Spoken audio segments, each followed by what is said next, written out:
I'm Stanley Herz. My thoughts on management are nothing new. I spoke about management issues in my interviews with the Wall Street Journal and in my interview on ABC's 2020. I've also been profiled in Business Week and Inc. magazine, so perhaps I look familiar. For now, let's talk about how you should conduct an interview as the hiring executive, trying to get the measure of the essence of the candidate. Of course, there have been many books written for companies on how to interview and what questions to ask. The problem is that following books is like learning to ride a bike by reading an instruction manual. You succeed on two wheels when it is instinctive and intuitive. Similarly, you learn how to effectively reach inside the mind of a candidate by developing your intuitive senses. I will explain how to do this. Instead of questions to ask, I will demonstrate the tools that I have used in my retained search practice for over 25 years. The first thing I do when I meet a candidate is I put the person at ease by creating an environment and a tone of an informal discussion. Bear in mind that today's candidate is probably so practiced and rehearsed that he or she is probably more guarded and prepared than you are as the hiring executive. If you ask terse prepared questions, you will get terse rehearsed answers. So it's important to relax the barriers. I like breakfast meetings over eggs and coffee in a cafeteria or someplace like Panera's. Lunch meetings tend to be too rigid and formal, and the length of the meeting is controlled by the waiter who has little interest in your hiring the best person. I've had client meetings at lunch or dinner where we had finished discussing all the salient points and the entrees didn't even arrive yet. If you're meeting in an office, don't sit behind a desk, which denotes an egotistical power play and puts the candidate on the fence. That is hardly a good way to get to know him or her. Also, I don't believe in group interviews. The problem here is that you have too many dynamics in play. On one hand, everyone is trying to get to know the candidate. On the other hand, everyone is aiming cross currents at the other team members.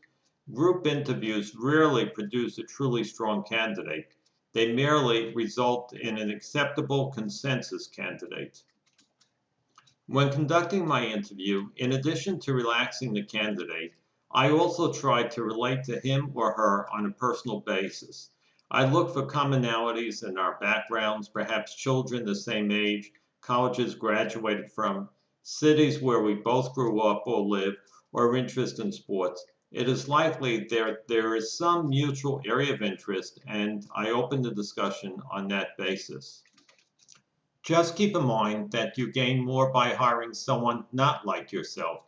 Someone who thinks differently brings new ideas and innovative approaches to a company.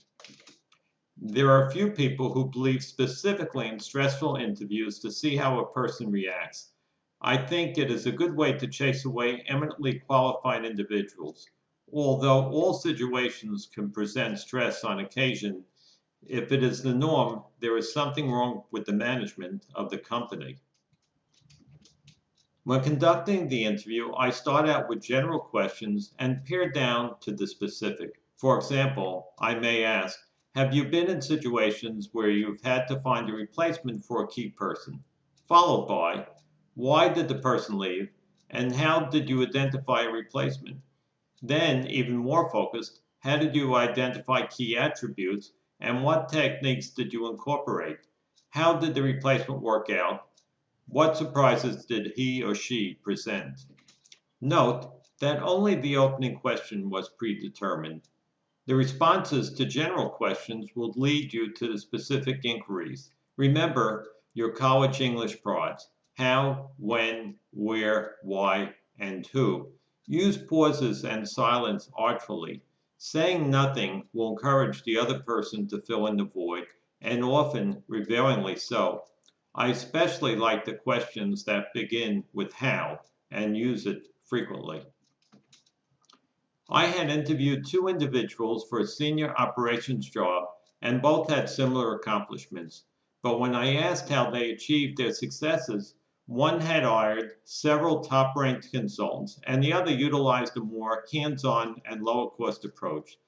Depending on your organization style, only one would be appropriate. Checking references is of course requisite, but discussing them with the candidate is in itself revealing. I ask for a list of references in writing. The ones most important, of course, are the ones to whom the candidate reported. If you receive other than that, such as co-workers, ask if you can call the direct superior. Ask what the candidate thinks the superior would say about the prospective hire. Ironically, when I've asked that question and then later spoken to the direct reporting reference, it was not as critical as the candidate thought it would be. But as I said, just discussing the references is in itself instructive. And speaking of checking references, speak to some yourself, but also allocate some to an individual in the organization who does not have an emotional investment in the person.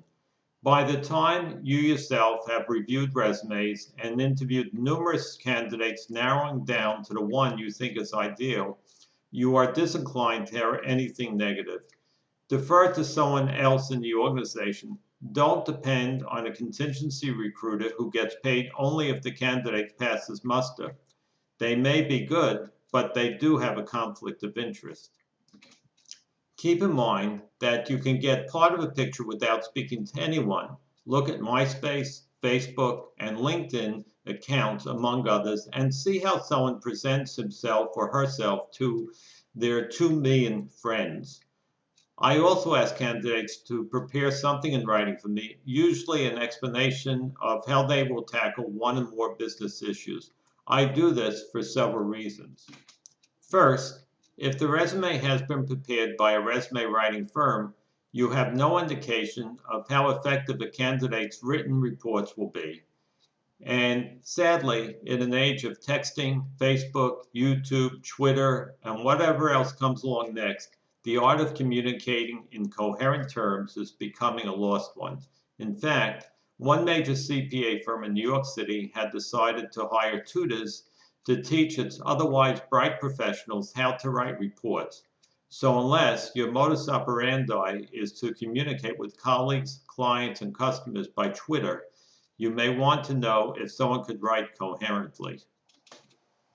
I could go on for hours on this subject, but I will just make one final point.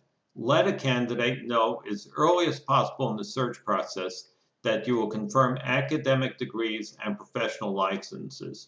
I have had apparently perfect candidates suddenly lose interest when confronted with this serious intent. I can only thank them for saving me time and trouble. If you email me, I will be glad to answer any questions you have. This is Stanley Herz.